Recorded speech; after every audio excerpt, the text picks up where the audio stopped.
ម្ចាស់ក្សត្រីលីណារស់នៅក្នុងព្រះបរមរាជវាំងដ៏ធំមួយ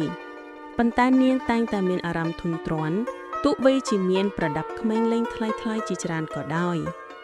ថ្ងៃមួយក្មេងប្រុសភូមិម្នាក់ឈ្មោះសុវណ្ណបានមកគាល់នាងដោយនាំមកនូវអំណោយដ៏សាមញ្ញមួយព្រះនាងលីណាបានមើលទៅលើបក្សីដីឥដ្ឋហើយមានអារម្មណ៍ខកចិត្តយ៉ាងខ្លាំងនាងបានបោះបក្សីដីឥដ្ឋទាំងនោះចោលដោយគ្មានការប្រុងប្រយ័ត្នហើយគិតតែពីខ្សែដែលនាងប្រាថ្នាចង់បាន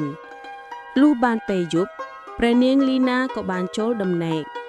ពន្លឺព្រះច័ន្ទក៏បានចាំងចូលមកក្នុងបន្ទប់នៅក្នុងសុបិន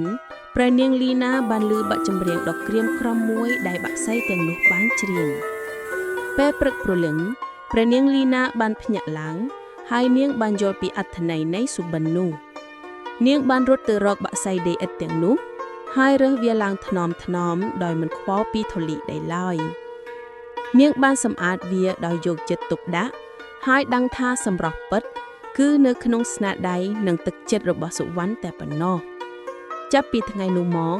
ព្រះនាងលីណាបានរៀនមេរៀនមួយ